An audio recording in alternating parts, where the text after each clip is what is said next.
안녕하세요. 이스라엘 최연아 선교사입니다. 내가 나의 영광을 짓밟았다의 5번째 챕터를 나누고 있습니다.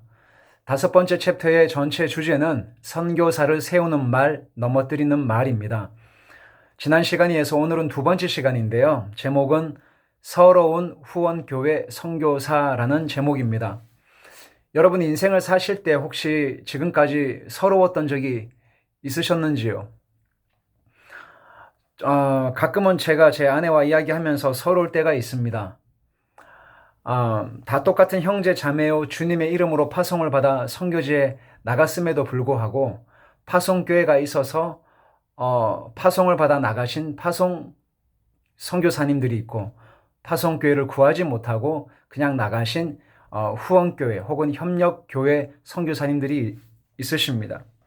근데 다 똑같은 그리스도 안에서의 형제 자매고 그리고 예수님을 사랑하고 그리고 선교적 완성과 부흥을 위해서 그렇게 그리스도의 이름으로 파송을 받아 나갔음에도 불구하고 교회 안에서 그리고 성도님들이 또 파송 선교사님, 후원 선교사님을 대하는 것이 현실 안에서는 무척 차이가 나고 차별이 있고 다르다는 것을 알게 됩니다.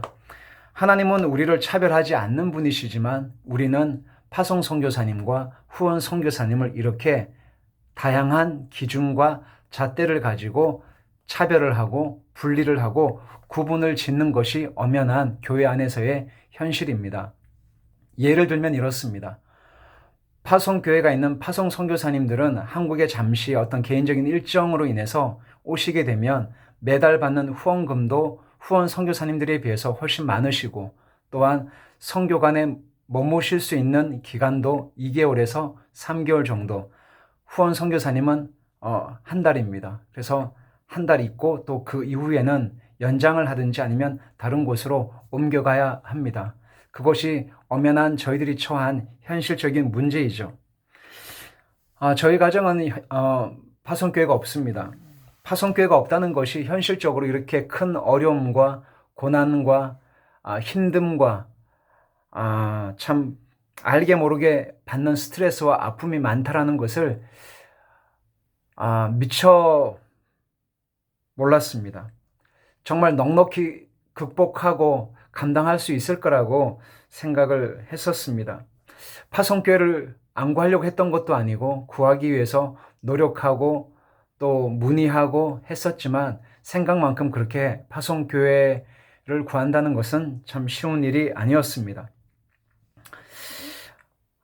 파송교회가 없어도 주님 한 분이면 충분하고 주님이 우리 가정을 부르셨고 또 선교지로 그리스도의 이름으로 우리가 파송을 받아 나간다면 하나님이 모든 것을 책임져 주시고 넉넉히 감당할 수 있을 거라고 생각을 했었습니다. 하나님 나라와 선교적 열심이 너무 강해서 그런 생각을 했었는지도 모르겠습니다. 제가 쓴 책 176페이지에는 그때의 그 힘들었던 상황을 생각하면서 제가 이렇게 표현을 했습니다. 파송교회 없이 선교지로 나간 것이 어쩌면 내 인생에서 가장 큰 실수가 아닐까 싶다. 주님 말씀하시면 내가 나아가리다. 주님 뜻이 아니면 내가 멈춰 서리이다.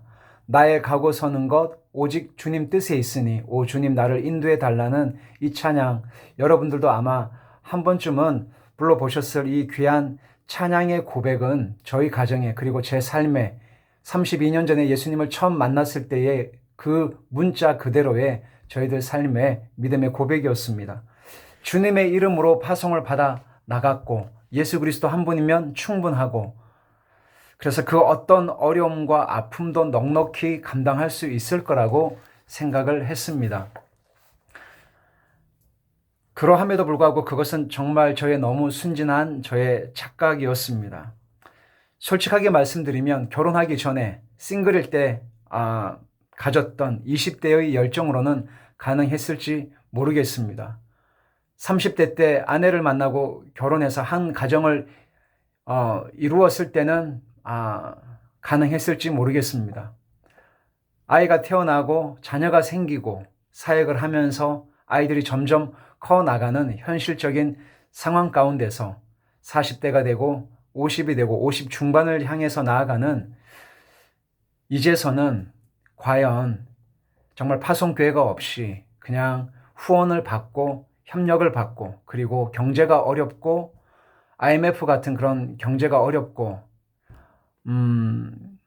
코로나와 같은 팬데믹 상황 그리고 이것이 그냥 우리 삶의 현실이 된 이 엔데믹 상황으로 이어지고 그리고 많은 교회들이 어려움을 겪고 선교사들은 후원을 의지해서 살아가는 사람들인데 교회가 문을 닫고 후원이 끊겨지게 될 때 우리는 어떻게 해야 할 것인가에 대한 그런 고민들은 후원 선교사들은 정말 많이 하게 됩니다.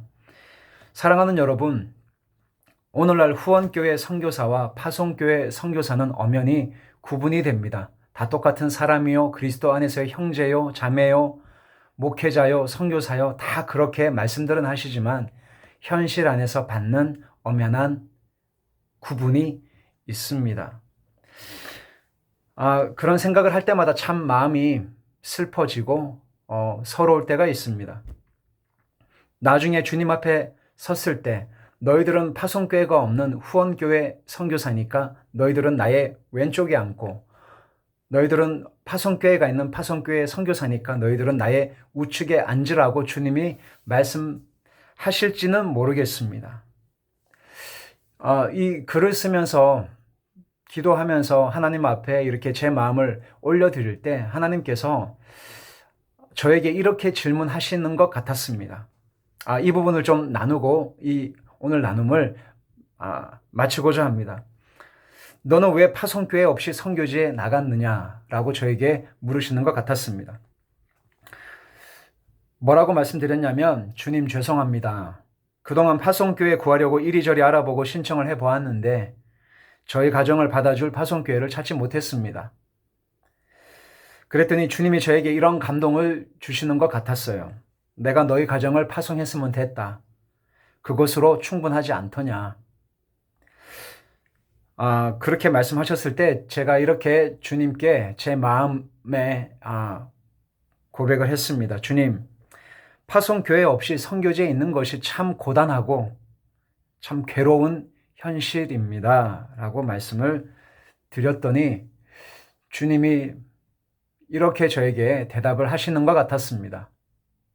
사랑하는 아들아, 나도 파송교회 없단다. 네, 그러시군요. 사랑하는 여러분, 하나님은 우리를 차별하지 않는 분이십니다. 파송교회가 있든 파송교회가 없든 그리고 선교지에 나가면 교회가 그리스도의 이름으로 파송을 합니다. 파송교회든 후원교회든 상관없이 교회라는 교회의 주인 되시는 예수 그리스도의 이름으로 파송을 했다면 끝까지 기도해 주시고 책임을 지고 함께 그 멍에를 같이 메고 가야 함에도 불구하고 팬데믹 상황이기 때문에 엔데믹 상황이기 때문에 IMF이기 때문에 경제가 어렵기 때문에 교회가 선교사들의 후원을 가장 먼저 끊는 현실이 지금도 일어나고 있습니다. 저의 가정도 마찬가지입니다. 그리스도의 이름으로 파송을 교회가 했다면 교회가 끝까지 아무리 어렵더라도 선교하시는 그 하나님 아버지의 마음을 품고 함께 중보해 주시고 동역해 주시기를 이 영상을 빌어서 다시 한번 부탁의 말씀을 드리고 싶습니다. 여러분 감사합니다.